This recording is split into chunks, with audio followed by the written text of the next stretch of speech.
Hey, welcome back. This is Happy Hour in the Land. I'm Gomer, that's the professor. Welcome to another edition of the Happy Hour in the Land. This is a place for Northeast Ohio sports fans. We can get together, we can talk, we can hash it out, we can have our own little therapy with, of course, liquid libations. Today's libation for me is the Great Lakes Conway's Irish Ale, of course, made by the local brewery here, Great Lakes. This is a fine beer. Professor, what do you got cooking over there? Well, I think you know, Goma, I'm a big fan of whiskey and old fashions. So I have got another old fashioned today in my downtown Cleveland rocks glass. You can see what's left of the red sea there. But this time I'm using a different type. I'm using Jefferson's Ocean, aged at sea.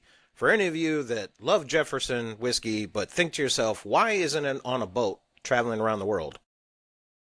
Good news, now you can get Jefferson's Ocean aged at sea for your delicious old fashions. Now I saw you had the pour, Gome. Did we get a taste of that Irish drink?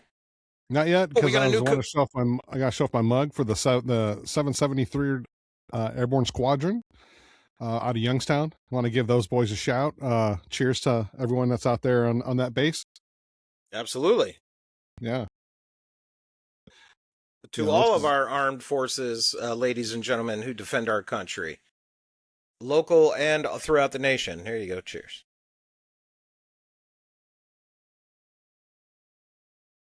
Irish Ale, Great Lakes sits as always. Excellent, excellent. I don't know if you caught this. I don't know if you could see it. On the bottom, it does say Gomer. Yes. Now we can see. Before we couldn't see it. So good move, Gome. Good move. Well, hey, man, I think we've got some special topics today for sports fans, and I'm glad you've got a fresh drink, and I do too. Lots of things to drink about. But the biggest news coming out of Cleveland, man, we got a new head coach. What do you think? Yeah, we do. Todd Monken has agreed to terms to be the next Browns head coach, and I know. What do you think so far about the hire? Well, I'm not going to lie, Gome. At first, I wasn't that crazy about it. Nobody else seemed to be hiring Monken. Nobody else seemed to be interviewing Monken.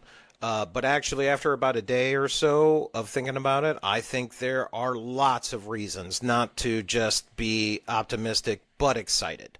I think there are lots of reasons, and I'm happy to share a few. But first, I'd love to hear your overall thoughts of Todd Monken. Well, he did have a job in case we didn't hire him. He was going back to be Harbaugh's offensive coordinator for the Giants. So obviously that's not happening. He's going to stay in Cleveland. Obviously a very surprising choice. I think everyone really thought it was going to be Scheelhaus. And maybe, Udinski pulled out, but I really think everyone thought it was going to be Scheelhaus with Schwartz staying on as the defensive coordinator. Obviously that didn't happen. We went with the 59, 60-year-old gentleman who has plenty of experience. And I think that was the one knock on Scheelhaus, is that he wasn't even an offensive coordinator. He was the pass game coordinator. So now we have someone that was an actual head coach for a college.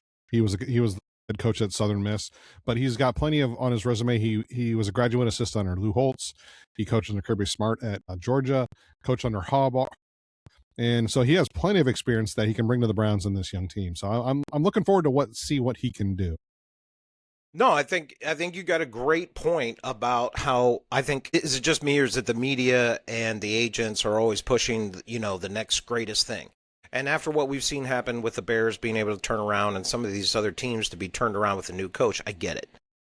But to be honest with you, there were 10 head coaching positions, and follow me if I'm wrong here. Correct me if I'm wrong. Here, Gomer. That means you need 10 new offensive coordinators. So the Cleveland Browns head coaching job was maybe not one of the most coveted to begin with, but with Todd Monken being an offensive mind, being able to turn around, as you said, he coached college. He did have a coaching job for 3 years. I believe it was Ole Miss, where the year before he got there, they were 0-12, right? His first year he got 1 win, second year 3 wins, but by the third year I think he had up to 9 games, and he actually won Coach of the Year. So I think there's that right there shows that he has been a coach, he has got some experience, and he actually did turn around a losing team fairly quickly. And, of course, that's what we would love to see here with the Browns. But I want to add something else. You mentioned Steelhouse, right? And that's the next young up and coming, and I'm sure he's going to be a great coach and he's going to have a heck of a future. Can we just think about you? Well, you mentioned he'd never called offensive plays, and I don't think that's a small thing to skip over whatsoever. How can you expect your head coach to know what's best for the right calls if they've never ever done it before? And I'm sorry, at age, what is he, 31? Steelhouse is something like 31 years old and very talented and will have a great future. But I'm sorry, that's just a little bit too premature. And you know what? I'm going to go ahead and I'm going to give the Browns some credit here. Nobody else was talking to Monken, but like you said, he had a guaranteed contract to go with Jim Harbaugh to the Giants. And correct me if I'm wrong, Gohm. Wasn't Jim Harbaugh the first one hired? One of them for sure. I don't know exactly, but he was an early hire for sure. And the thing that really shocked me the most is I was surprised. I thought Shieldhouse was going to be the name called, or Schwartz, one of the two. So I was surprised, but like to see some of the reactions from the national media, or just even the reactions of just local sports fans about how the Browns got it wrong. It's like, how do we know? How do you know? Because they announced his name that they got this wrong. Yeah, you can look at the resumes, but no one sat in here in the 7-hour meetings they had. No one looked over the questionnaires that were filled out by these coaches. You know, they didn't talk to these people one-on-one and see what they and answer the questions how Haslam or Barry asked them. Well, it's an interesting kind of take about how I think it was First Take where they were just like, when it was announced, I think while they were on the air, they just started laughing and they just like took a break because they were laughing so much. And it's like, it doesn't look like a bad hire. It was a surprising hire for sure. And maybe we'll lose Schwartz over it. I think that's almost guaranteed at this point, but it sounds like on paper, it sounds like he's a good hire. Now, there are plenty of questions that go along with it, like who's going to be our defensive coordinator? Who's going to be the offensive coordinator? You know, there's this late in the game, a lot of the coordinators have been hired already. So, yeah, I don't know what's left out there. I don't know. No, you made some great points, and especially the point about Harbaugh being one of the first ones hired.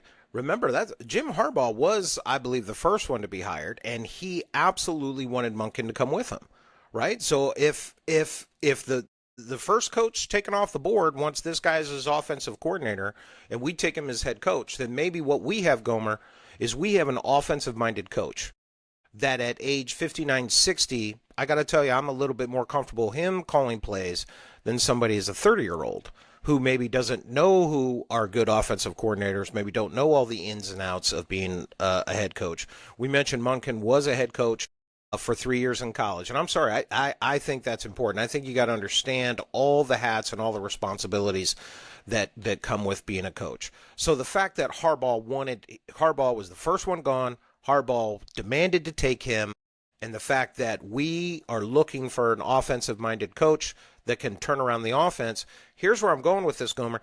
Did we get a 2-for-1? Did we get a 2-for-1 hire where we have an offensive-minded coach that can maybe take over for maybe a young or inexperienced offensive coordinator, or shall I even say Monken, call the offensive plays?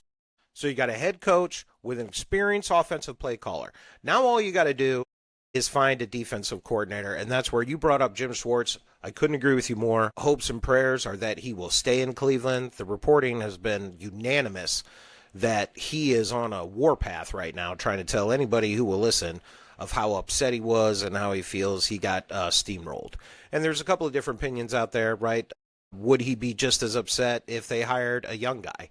Or is he more upset because they hired basically his counterpart, right, a coordinator, but on the other side of the ball? So lots of questions. I agree with you. But I'm starting to think that out of all the coaches' positions that were open and all the offensive coordinators, maybe we got the best offensive coordinator mind and who has experience. Remember, Gohm, in college, he turned around that 0-12 team. Do we have an offensive-minded coach that maybe if he would reach out to Jim Schwartz, or can Jimmy Haslam do a Myles Garrett thing? Say, hey, sorry you feel things are tough. Let me add a couple of zeros onto your check, right? Jim Schwartz is under contract, Gohm, for the next year. So the only way, now the Browns have let out coordinators before. I believe Kyle Shanahan they let out in 2015. But if they really love him and he's under contract, My hope is Jimmy Haslam will open up the books and say, no disrespect. I know you feel disrespected. Let's add a 0 to that contract.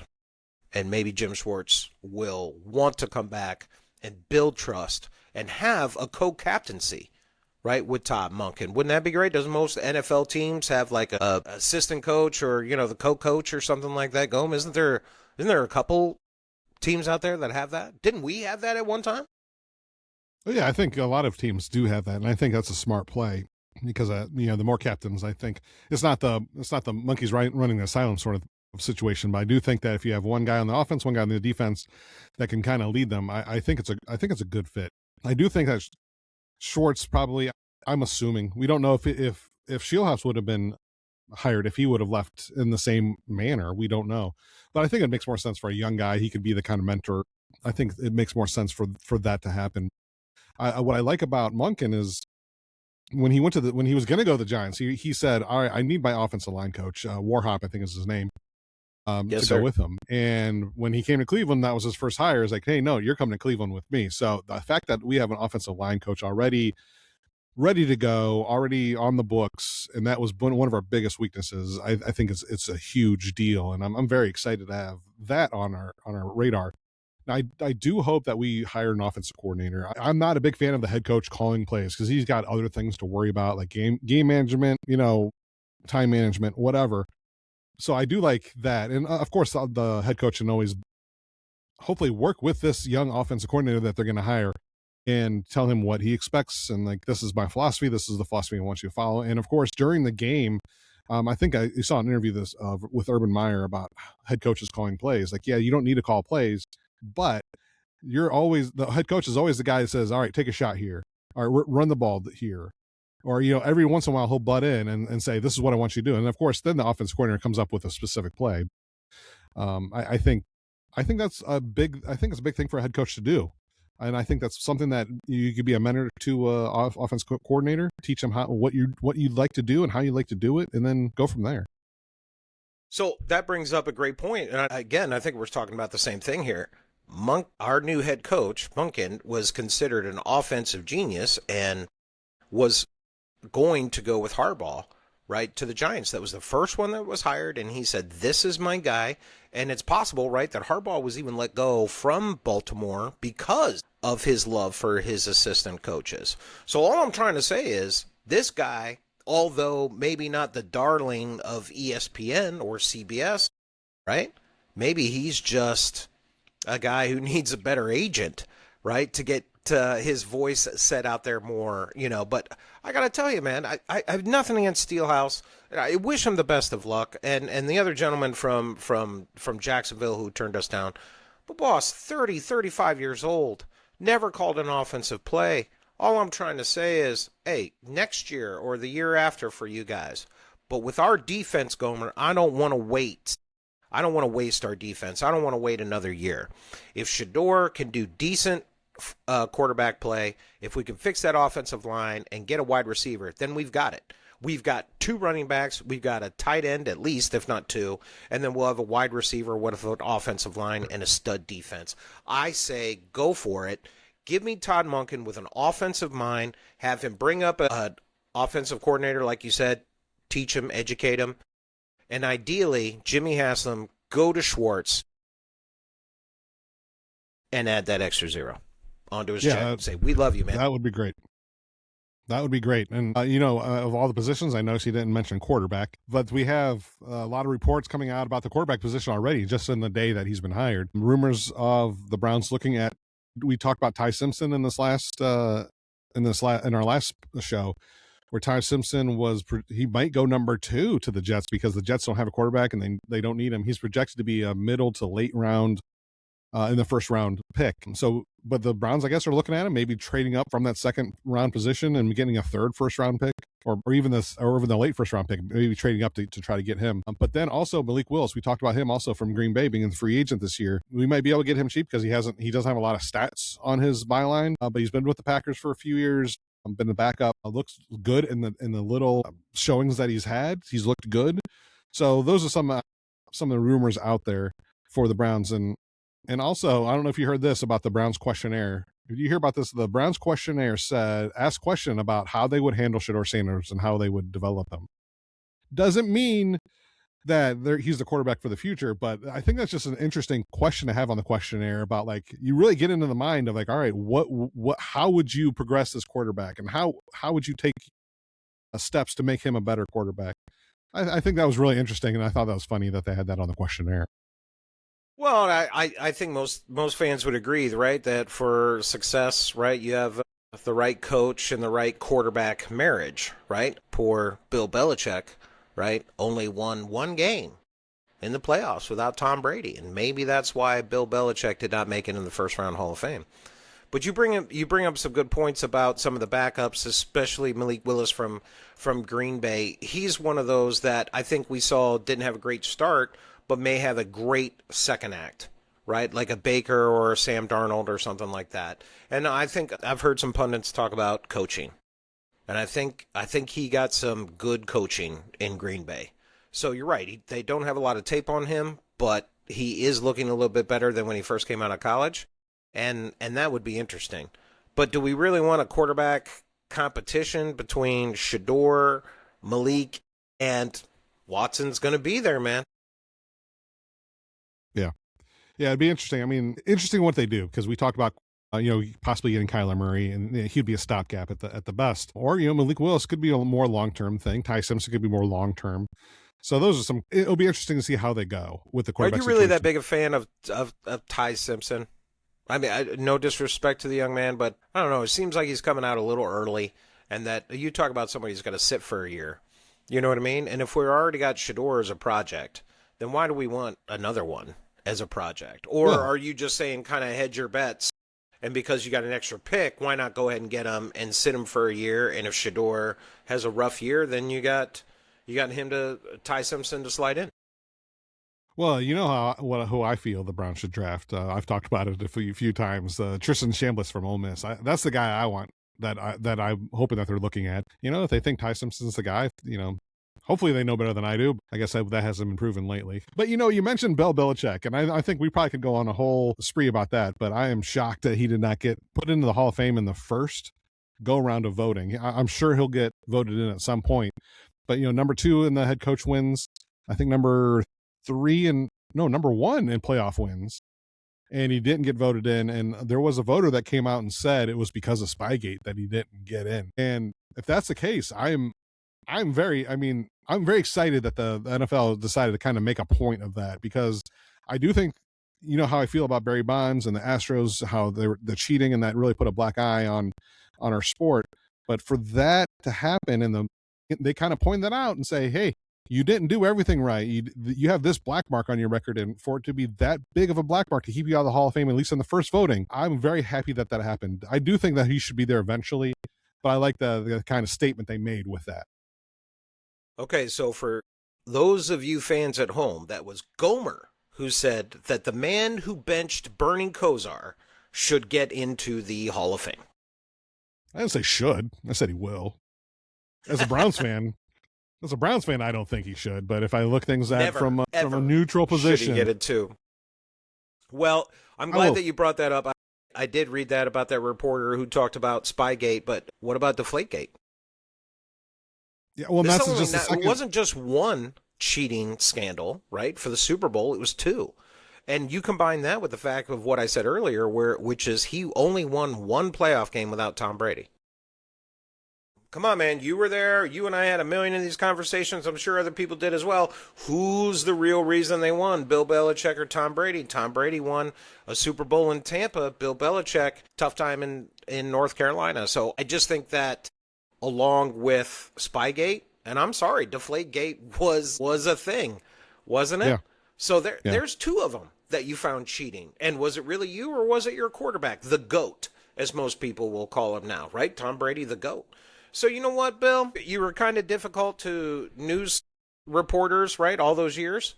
And you had the 2 kind of cheating scandals. Even if I wasn't from Cleveland, even if I wasn't a Bernie Kosar fan, no, you don't get first, and maybe not even second. Because there's some other guys, right, that have been passed over in the Hall of Fame voting right? And those people should get in before Bill Belichick does. So I'm with you. I'm surprised. I'm not upset by it. A little surprised.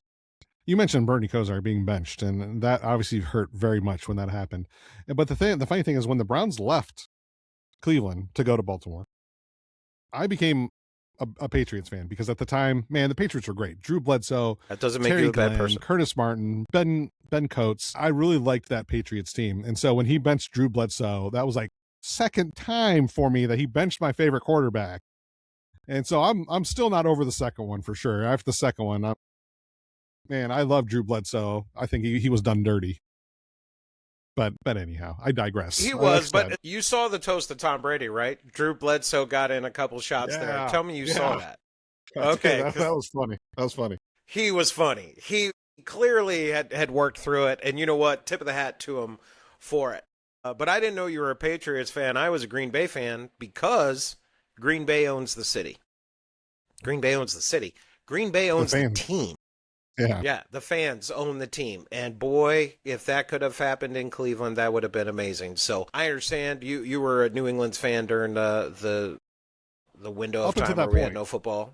I was Green Bay. Until they benched Drew Bledsoe, and then I was gone. And then that's when they started winning. Yeah, but with a Michigan quarterback and Bill Belichick, I couldn't root for that team. I couldn't do it. I hear it. So you're going to root for them in 7 or 8 days? The Super Bowl, you're going to root for them? I'm rooting for them for one aspect because I have this card. Funny that you mentioned it. I have this card. It's a PSA 10 Drake May rookie card. Well, not even rookie. It's from when North Carolina, but it's auto. He has a patch on there with his number 1 from his shoulder pad. So if they win, the value on this goes up. So and that's the only reason I'm rooting for them. Will you be auctioning that off here at Happy Hour? Right. If you're interested, Happy Hour in the Land at gmail.com. There you go. You know what? I wouldn't mind seeing Mike Vrabel. Right, he did us very well for the Cleveland Browns last couple of years, and of course Ohio State. Went to high school at Walsh Jesuit, and went to high school right around the corner, right from where you and I, where you lived. Man, my dad was even mentioning that the other day. Hey, didn't that guy go to school by Gomer? Like, yes, he lived did. Across the street. Look at that. So he yes, drove down my street. We all drove down your street. No, just kidding. So that would be the reason why I'm for Vrabel, but I'm sorry, Seattle's defense and the way I saw Seattle handle the last couple of teams. Here's my point real quick. You can't make a mistake against Seattle. They made those playoff teams pay, right? Rams made 2 or 3 mistakes, and Seattle ran away with it. And what was that San Francisco game? Dear Lord, right? So I'm a defensive guy at heart. I love offense. Don't get me wrong. I love football. I love all of them, right? But give me Michael Dean Perry. Give me Minifield and Hanford Dixon in the background, right? Give me Clay Matthews, senior, right? For all you Green Bay fans, there was a senior, and he played for Cleveland. So give me that tough defense, and give me a city that owns the team. And so I've got a little bit of love in my heart for Green Bay, but the Browns are back. You know, it's funny. I don't know if I have this right. I'll probably have to look it up. I'll have to Google it. I think the Clay Matthews that played for the Browns was actually junior, and the one that played for the Packers was the third, if I remember correctly. Which I just think it's funny. That's the only reason I bring that up, because I just think it's funny. Right, because I did the whole senior thing. That would be funny. Well, I loved watching Clay Matthews for the Browns. Although I don't know if you remember going right, but one of his last games, right, he got the ball, he was a defensive guy, and then he just chucked it up in the air. He was getting tackled, and he chucked it up in the air. I'll never forget that, because he was my hero, and I was like, what are you doing, man? Him and Ozzie Newsome. And all of them. Big fan of the 80s. So we have a new head coach, right? We have a new head coach. At first, you and I both agreed that we weren't that crazy about it, but after some further review, and I think that's a good phrase here, after some further review, I think it's possible, right, that we got a 2-for-1. And that is the head coach and the offensive coordinator. Now, again, if we can just bribe Jim Schwartz. And you know what? I understand why he's upset. I would be too, and I hope he stays. But can we raise our glasses, Gome, and for those of you at home, just, Jim, we appreciate all you have done and we really hope you stay around. But this one's to you, buddy.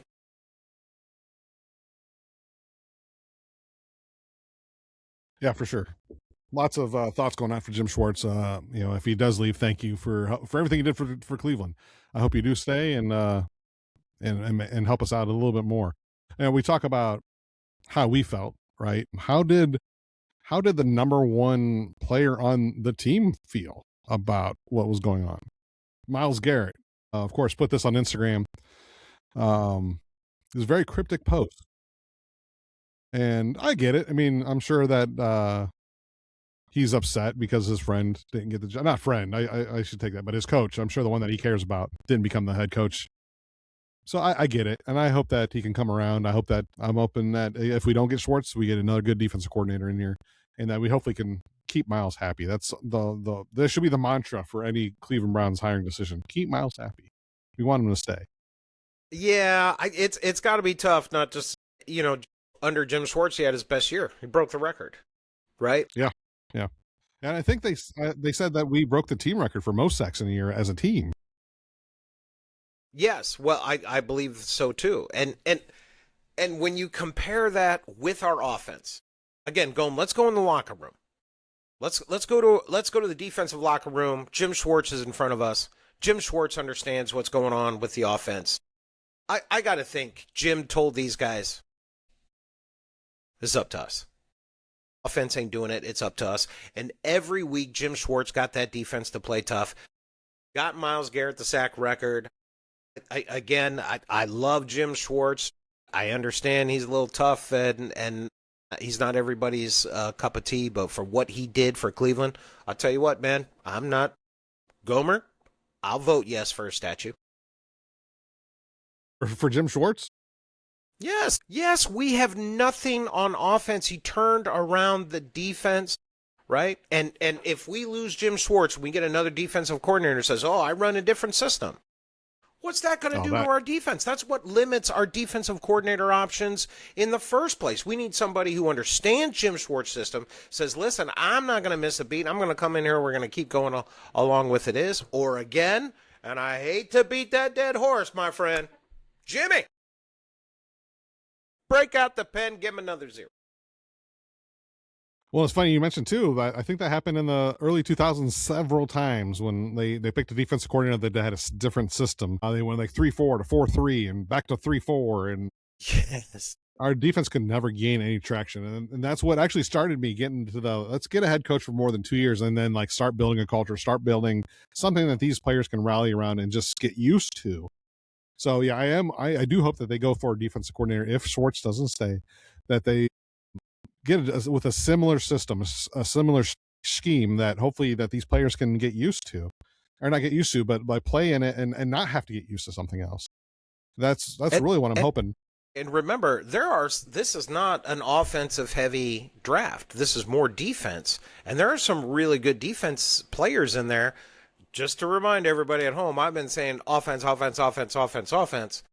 But man, there's some good safeties in there. There's some good cornerbacks you could get in the second or third round. So I am still hoping they go offense. But I got to tell you, if they make some phenomenal moves on defense, I mean, can you imagine Schlesinger next to JOK? I'm praying for that. That'd be great. I hope JOK can come back. That'd be awesome. Right, but there are two good linebackers in the draft, again, that Mel Kiper, right? The hair. Look at that. I was going to the hair. And Field Yates have said that there's some good cornerbacks and wide receivers in the second round.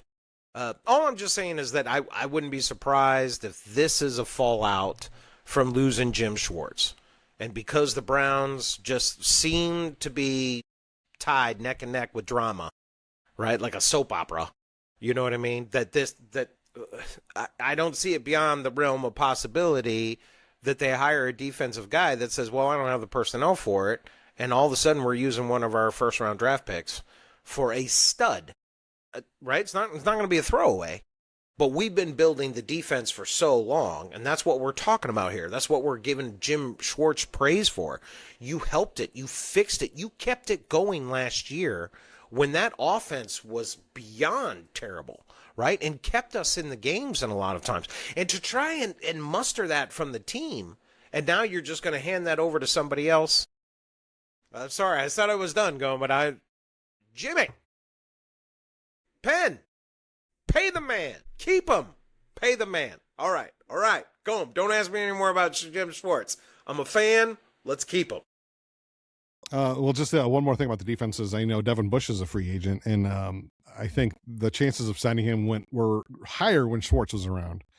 But yeah, he was a really key part of our defense this last year. I think he actually had a kind of a breakout season this last season. So I'm hoping that we can keep him, maybe re-sign him as well. But like I said, I heard the chances were higher when Schwartz was here, and now they're lower. But we talk about offensive coordinators or coordinators in general.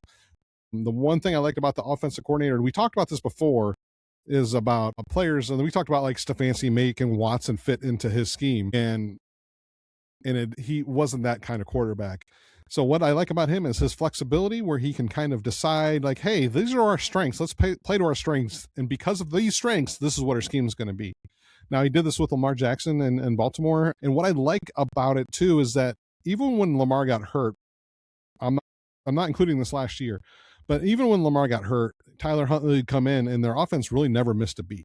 Now, this last season, I think, was kind of an anomaly where he got hurt, and they certainly did miss a few beats. I do think their offense kind of was just not right. I'm kind of guessing Lamar was trying to play through his injury, and it didn't work. So I'm hoping that maybe that he can kind of do that here in Cleveland, where just, again, these are the strengths. This is what I have to work with. This is our offensive scheme, and we play to our strengths, and then we go from there. That's what I'm hoping for. No, 100%. And if you don't mind me piggybacking about this, right? Lamar Jackson had an MVP season before Monken got there, and he made them better, right? He made them better. And not just Lamar, but some of the other people. And I'm glad that you separated last year. Not only was Lamar Jackson hurt, but folks, if you didn't know this, it was a different reason every week for his injury, right? And according to the Baltimore Sun, right, the Baltimore Sun reported that Lamar Jackson would often fall asleep in team meetings because he was up late at night playing video games. So, is Baltimore one of those circumstances where they had a good system, they had a head coach, they had an offensive coordinator, defensive coordinator, but, when you give the keys to the Corvette to a player, it makes me think of the Philadelphia Eagles and Carson Wentz. Remember how much leeway they gave Carson Wentz because the owner loved the quarterback. And boy, you don't want to get me started on owners and quarterbacks and what Haslam did to get Johnny Manziel in here, or Deshaun Watson, or did he make the call about Shador? But I think it's all I'm saying is I think it's a real issue, right, when the owners get involved. And a real quick example is we've talked about how strong Andrew Berry's draft was last year. Rumors are coming out now that this was the first draft without Paul DePodesta. You remember he went to Colorado. And as I've said before, right? Yep, he went to the Rockies. Hey, home run park, right? I got a feeling we're going to see some more home runs in the next few years. Anyway, my point being, though, Andrew Berry seems to have a little bit more credibility when there's not Paul DePodesta. Remember, Andrew Berry suggested to not hire Freddie Kitchens. Remember, Andrew Berry suggested not to give Hugh Jackson another year, but to hire Sean McDermott, who had a great 9-year run in in Buffalo, right? Very similar to what the Browns are looking at. So lots of moving pieces. Again, I think I think Andrew Berry is starting to show that if you do trust him with the keys, he's going to make some good decisions. But Andrew does not have final say. This is Jimmy Haslam's team. He came out and said, hey, I talked to a homeless man, so I decided to draft Johnny Manziel. Right? The Deshaun Watson deal, the Browns were out of it. Right? Remember that? There was a couple of teams. Browns were out of it. That was the first announcement. Hey, Watson is not going to Cleveland. Now, these egos and these rich guys, Gomer, I'm telling you, I bet Andrew Berry could go up to Jimmy Haslam and say, hey, if you really want him, we can get him, but it's going to cost you money. Right? And the ego of Jimmy Haslam, maybe after just beating the FBI because of the trucking firms. Maybe he was just like, yeah, I'm going to win and I'm going to do this. And I say all that because Jimmy Haslam came out and said, we swung for the fences and we missed. And that builds credibility with me. Hey, you went for the fences. We all know why you went for it. Baker was good, but there was problems, and you had a possibility of getting a hold of a top, I'm going to say 3 quarterback in the NFL, right? The last time Watson had played. So we get why you did it. You admitted you made a mistake. Now we can move on. And Barry had a heck of a draft. If we're not going to play this quarterback game in this next draft, which I don't think we should, then let's fix the holes. Let's fix what was done with the damage of the Watson deal. We need to fix that offensive line. We need a stud wide receiver. Don't ever let anybody from the defense go. And I hear what you're saying about Bush from that college up north. He did have a breakout season. He is a good run defender, and it is good to rotate. But him and Schlesinger had a great offseason. I do kind of hope they sign Bush again. But to be honest with you, I'm really, if I got to put my my hopes and my prayers into a linebacker, Schlesinger and JOK. JOK, if you're hurt, please retire. Do not risk your life. But if that's not the case, come on, Gome. Let's go. Ward, that secondary, Mason Graham, Garrett, of course, and what, Alex Wright, they just signed for 3 years? Come on, Gome. That's a good defense.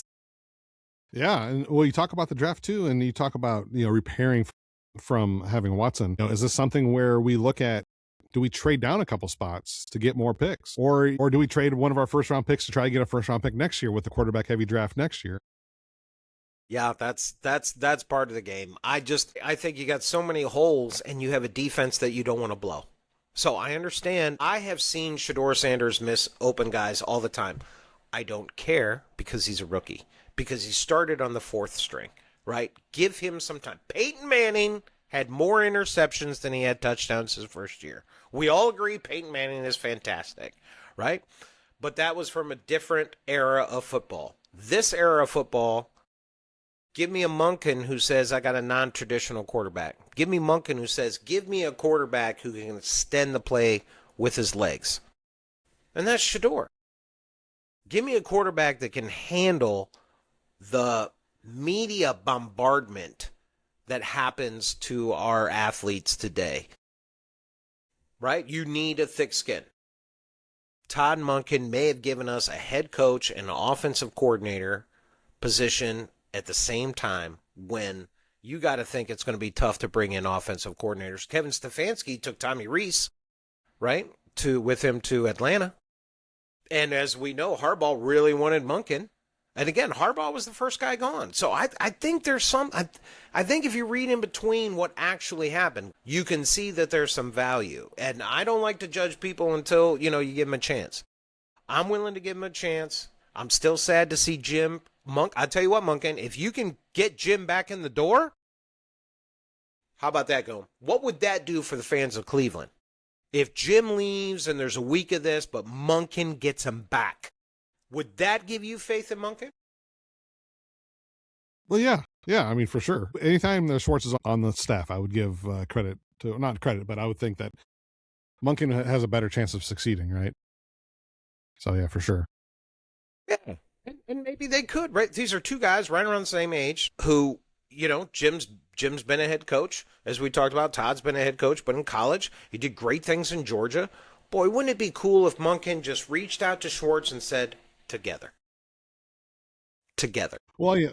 And I just want to point out, and I don't know if I don't think this kind of has a bearing on what we're talking about, but I do want to point this out, what he said about the team, about organizations in general.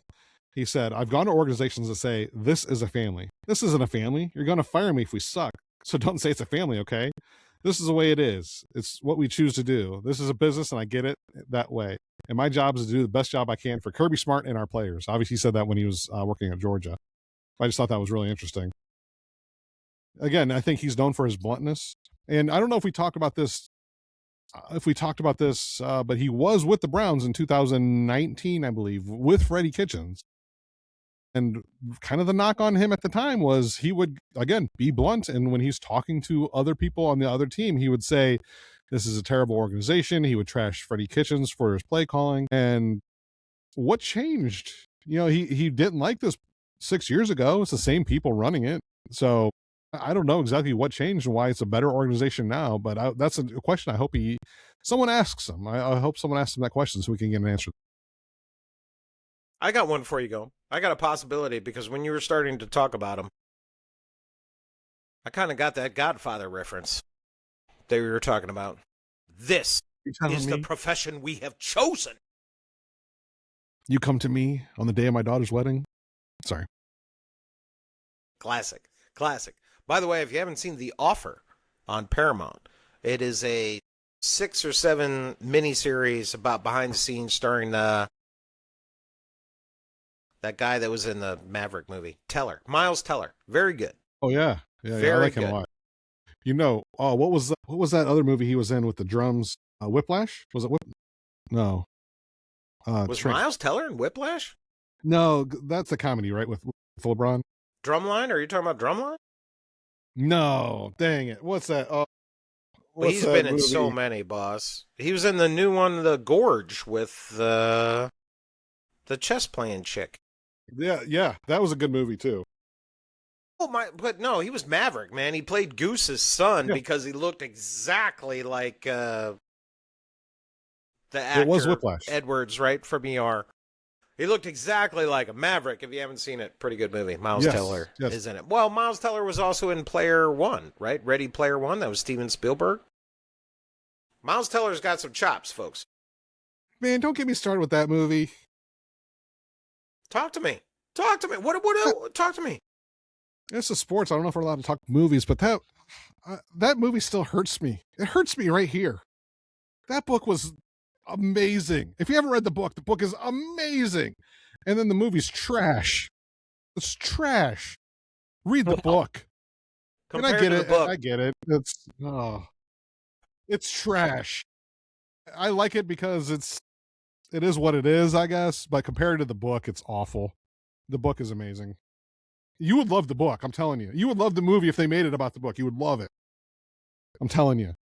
I believe you, my friend. I believe you so many times more. The book is so much better than the movie. So, well, a lot of it, I'm sure, has to do with rights because he goes into all these like arcade games and stuff, and characters that have rights that they probably couldn't get the rights to when they did the movie.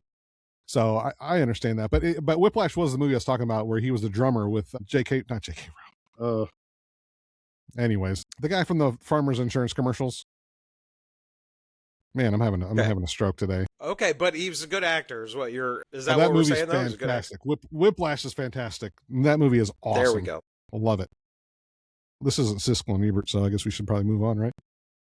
No, because you're prettier than both of those guys. Draft Day is a great movie. Draft Day, phenomenal. Yes, back to football, back to our head coach. Goma, I think we made some really good points. If I'm hearing you correctly, your summary, and please fill in the blanks where I miss it. It starts off Monken, you're like, nah, I'm not really sure. But then you did a little deeper dive and said, this may be the, quote, leader of men, Joe Thomas. This may be the leader of men that we need, even though all the other teams weren't really chasing him. Did I summarize that okay? You want to add anything to that or correct me, please? Nope, you got it. I do think I'm interested to see how they kind of fill out the rest of the staff. I'm very interested in that. But yeah, I think you're right. I think that once you kind of look at him a little bit deeper, I'm like, this is a good hire, good sound, safe hire. With the young guys, you don't know what you're going to get. You don't know if they're going to be good or not. I feel like this is more of a safer option. I do think with this pick, we might lose Schwartz, but we'll see. But I do like the pick. And so with that, too, I do want to offer my toast to Todd, Coach Todd Monken. Welcome to Cleveland. I hope that things go well for you, and I hope you can bring us a winner to coach. Hey, man. Thank you, Gome. Yes, here's to Todd. Welcome to Cleveland. Welcome back. Welcome back. Yeah, he knows where all the good spots are. And we're talking about all these movies and stuff. I am sad to say we had a whole segment that was cut from our last episode because of technical issues. But we talked a lot about the new Lakers series. I guess it's not really new, but the Lakers series with John C. Reilly in it. And Yes, I'm gonna watch it, and we're gonna review it and talk about it possibly in the next show. We'll see. But we had a whole thing on it. It was great. It made me cry. No, I don't know, but it was. it's good. It's that I'm sorry good. that we lost And for those of you that were around in the 80s, right? Is it Celtics? Is it Lakers? Is it Celtic? Is it Lakers? We were talking all about that. It's a great miniseries. Gome, I can't wait for you to see it. Whether we talk about it here or not, I can't wait. I know you're a sports guy. You're also a story guy. You're also a bit of a theater, right? You're going to appreciate the acting levels on all these, not just on John C. Reilly. And don't forget, Gidget plays John C. Reilly's mom in this story. That's right. That's right. So I think you're going to enjoy it. I said J.K. Rowling earlier. It was J.K. Simmons. That guy's great. He's a fantastic actor. Sorry, I just wanted to correct myself. Oh yes, from the Spider-Man movies. Yes, he was fantastic. I think he won an Oscar for Whiplash. It was really good.